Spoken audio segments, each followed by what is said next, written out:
everyone. This is Meagan reporting for Alexander Gurman Productions, and today I'm very pleased and honored to be interviewing Crystal Field, who is the Executive Artistic Director That's of right. the Theater for the New City. Indeed. New York City is a very, very, very famous playhouse, and they do some wonderful things. So Crystal, thank you for coming. Oh, indeed. I'm happy to be here. So first and foremost, how did you get involved with the theater, and when did you become associated with Theater for the New City? Well, I've been involved with the theater since I was 3 years old. I was a professional dancer at the age of 3. I danced with a huge silk scarf with a woman named Klarna Pinska, who is in all of the dance books. I actually am a graduate of Juilliard Dance Department. I was a dancer for many years. I became a choreographer, and then one day I did a performance of my own, and the first night the audience was incredible. And they laughed and screamed and applauded, and the second night they were very quiet. And so I decided to study acting so that I could find out how to make them laugh and scream and cry and cheer every night. Well, it turned out years later, the first night the students were there, and the second night the teachers were there. And so that's probably the reason. But I loved acting so much. It just filled my soul, and I turned to acting. Do you still act today? I do indeed. I Wonderful. I write the Street Theater every summer. It's a 50-member company out of Theater for the New City, and with a 5-piece live band. And I write it's a musical, a full musical, and I perform a part, but not too large a part because I have to direct it. So Tomorrow, so you wear many hats in the I theater. do indeed. So how did you get involved with Theater for the New City in particular? Well, I had the female lead. Now listen, this was many years ago. I had the female lead in a play called Dracula Sabbat at the Judson Church, and it was a huge hit. We were reviewed by the Times, and it became. So I played the part of Lucy. That's a great role. It is.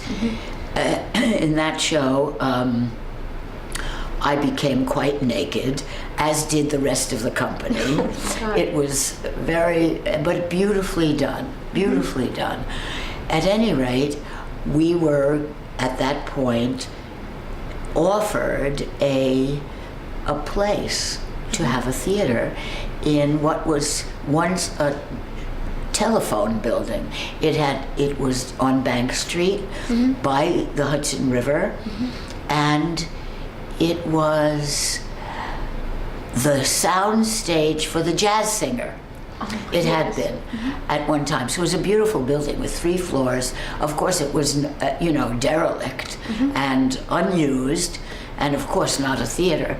And so through Joan Davidson and her foundation, they offered us a 1.5 years rent-free if we would create a theater and make this building into a theater. Marvelous.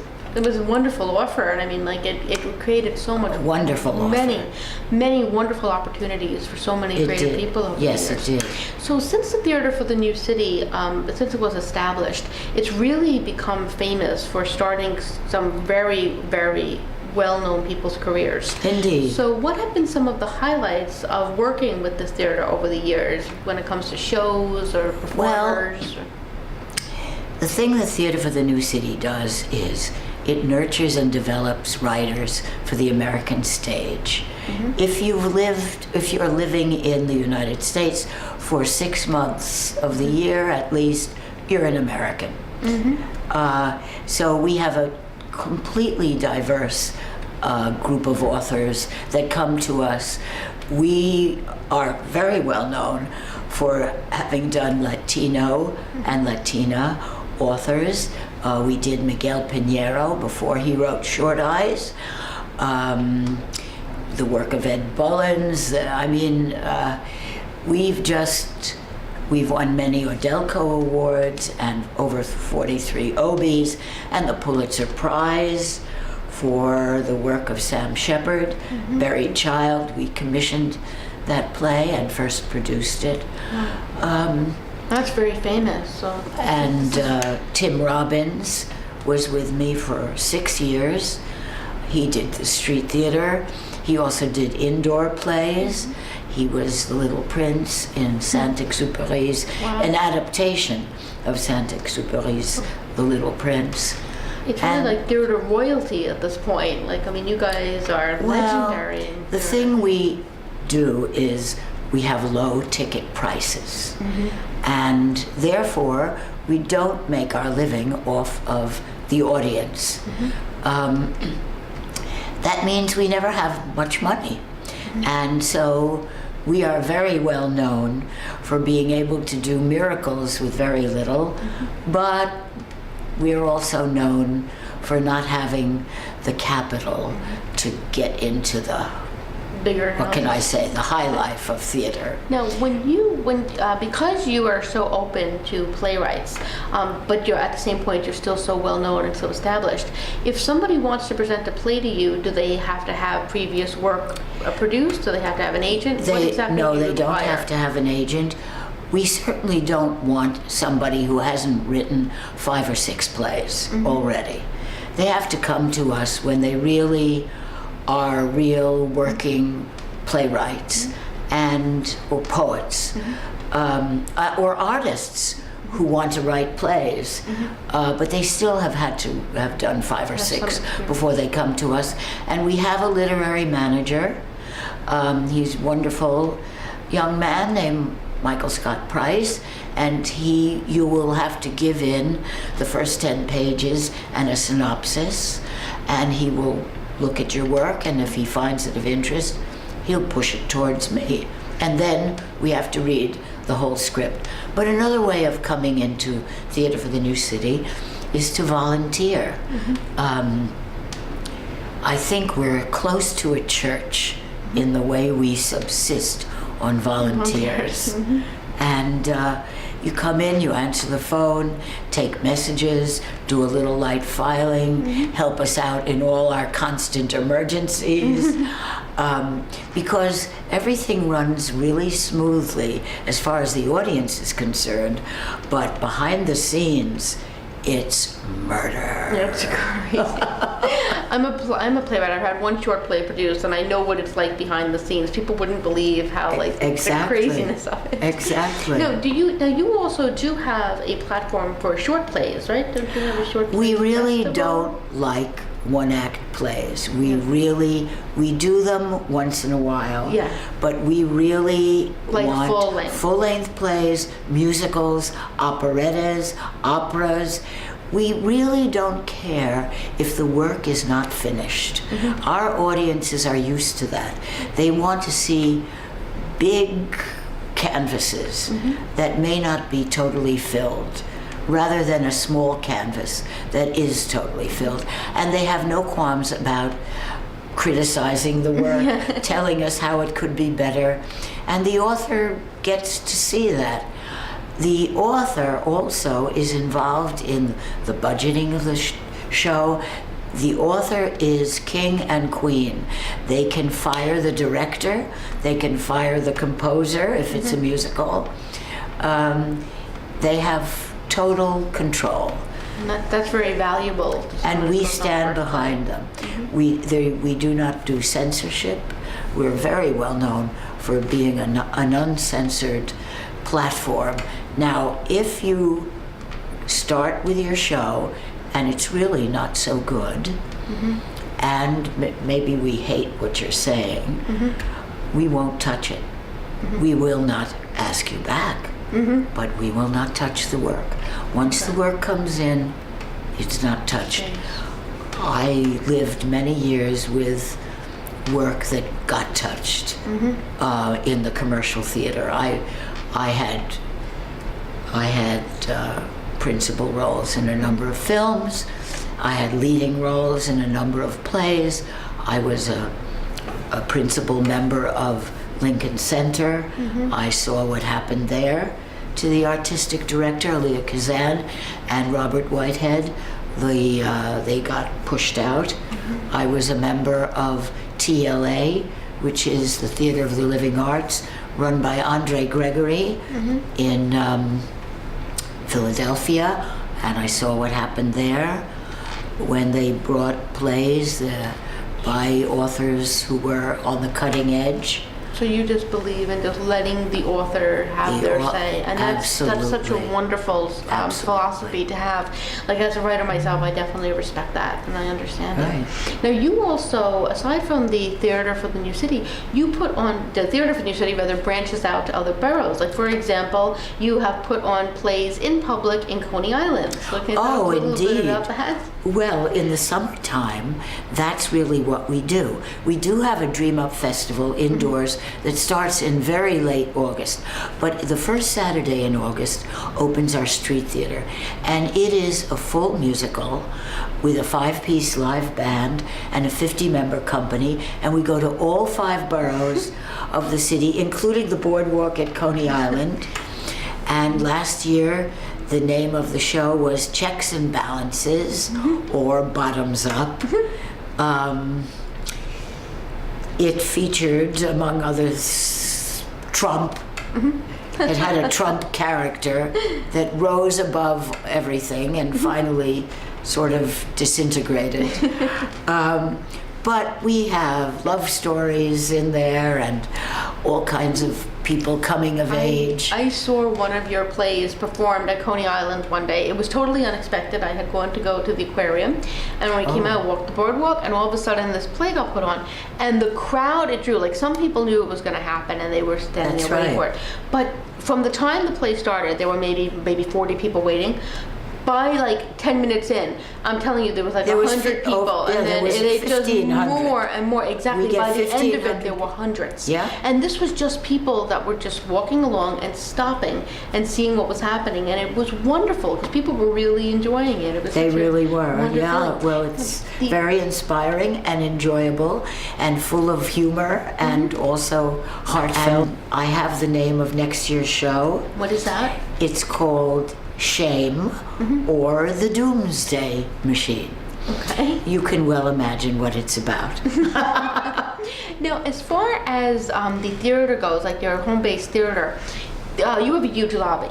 And just recently, I was actually part of the show. Yes. You opened the lobby up and turned it into a sort of museum or gallery for visual artists. Absolutely. I have 3 of my sculptures on display in the lobby. Yes, you did. It was a wonderful, wonderful experience. So what gave you the idea to open up the theater to be a museum, and will you do this again? Well, first of all, we actually have been a gallery for over 2 years. It was started by, believe it or not, playwrights who were also artists coming to me. I'm like that. Well, okay, then you're part of that. Coming to me and saying, Crystal, the set for this show was so wonderful. Why don't we start displaying the sets that are designed here? Because a lot of them are designed by artists. And then they came to me and said, listen, I have artwork that's sitting in my loft, and I want to do it. And then, you know, the Halloween parade, Theater for the New City started it. And the way that happened was that Ralph Lee, who was my designer for the street theater for 5 years, came to me and said, I have these giant sculptures and puppets in my loft, and I can't do anything with them. Why don't we have a parade, and why don't you do it on Halloween? Because that would be a good way for all the puppets to come alive. And I said, that's a great idea, and we went and did it. And of course we had a brass band that headed the parade. But anybody that's watching that's not from New York, you have to check out the Village Halloween Parade. It happens on Halloween night, October 31st. I have marched in it in full costume several times. I've also been a puppeteer. It is the most fun, wonderful Yeah. parade. It has a theme every year, but once the floats and the puppets go by, the theme kind of goes out the window. And as long as you're in costume, you can march in this parade. It's crazy, but it's fun, and it's Right. all ages, and it's Right. just the most Right. wonderful. It really is a theatrical. It's like New York's Right. version of Mardi Gras. Like the Well, film that we you just we don't run describe this it. parade anymore because it's gotten huge. Huge. It's massive We started now. it. It really is. We ran it for its first 2 years, and it won its Obie, and then it became run by committee, and we moved to the East Village from the west. And now they're going up 6th Avenue. And Still fun. It's fun, but it's busy, especially on wonderful. weekends. It's a wonderful, wonderful parade. Now, if you so as far as the theater right now, are you going to be doing more gallery or artwork exhibitions Absolutely. inside the museum? Inside The the Whitney theater? Museum had somebody come down and see the space. This was a few years ago when we didn't have very much up. And he said, this is a fabulous space for a gallery, museum, and you've got to cover the walls. And so that's what we've started. Now that's new. In the past year, we've begun to have many artists, and because we have a huge space. It's about 80 feet deep. And it's wonderful. It's a great place to show off work because like there's just so many people coming, and it works because people that are coming to see shows end up seeing the art. People That's that are coming right. to see the art might get interested in the show, and because it's very affordable. Absolutely. So it's very mutually beneficial. Absolutely.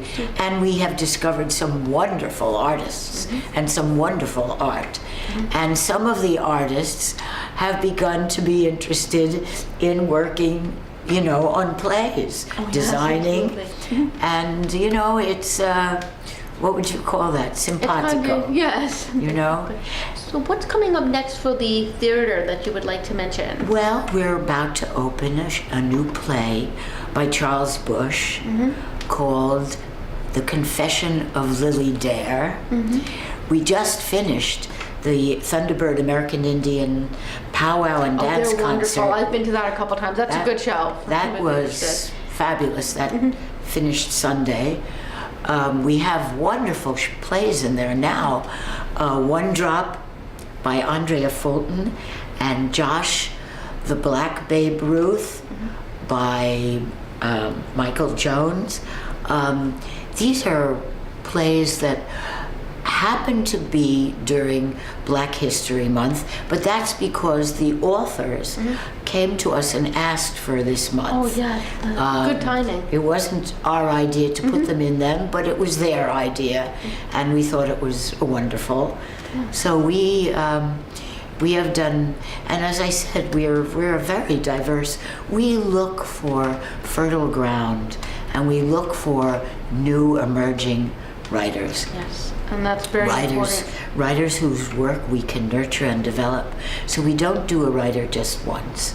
We'll do them 2 or 3 times. As long as they have at least like what do you say, 5 They have pieces, the talent. Oh yes. As long as they have some work already behind produced, them, and they have the talent. Yes.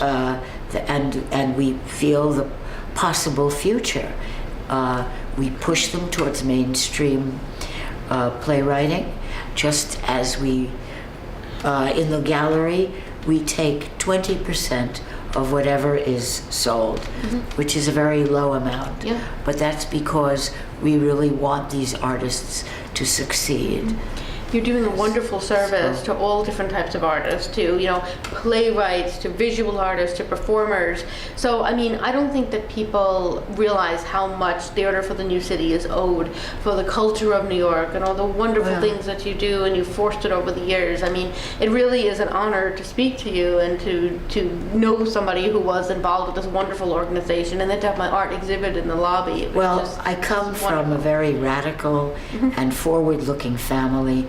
My father was a journalist with a degree from Columbia, but he was a journalist. He was in Berlin in 1929 for the Herald Tribune. He was in Berlin in 1934 when the Nazis came in. He also was a poet, a published poet. My mother was one of the first women doctors in the United States. Oh, wow. And she came third class from Russia in 1905 as a tiny little child. Her name is on the wall at Ellis Island. Oh, lovely. They were both were very poor when they came here. The American dream pushed them up, and they paid back to society what it had given to them. My mother treated many, many people without money, and my father gave away his work. So I come from that kind of a background, and I know what this country has done, and that's another reason why immigrants and the whole question of immigration now is so unsettling to me as an American. It is so unsettling and terrible. This is a terrible time. We're going to come out of it. We are, because we have a history of non-censorship, of open hearts. Everything the theater stands for, Everything. essentially. And that's why Theater for the New City is what it is. It's very special. Because, it's really, if you're ever in the area, it's definitely worth, I mean, even just stopping by to see it, because it really is a piece of history. It's a theater history, a New York history. It is indeed. The absolute beacon of the arts. But we people call enjoy it. that. Yeah. We enjoy it. We love it. We feel that we're important in the And world. you are important. You definitely. And we feel that at the end of our life, we will have no regrets. Yeah, No? and hopefully it will keep going for many, many years I to think come. so. It's I don't wonderful. see why It not. really, it's going strong. Thank you so much for All coming in right. today. It was such a Yes. pleasure to speak with you. I mean, A as I said, pleasure. absolute honor. Pleasure for and me too. Hopefully I'll have you back again one day and we can talk about other things that are happening at In- theater, because there's always something new going on, right? Absolutely. Thank you so much. Thank you. Thank you.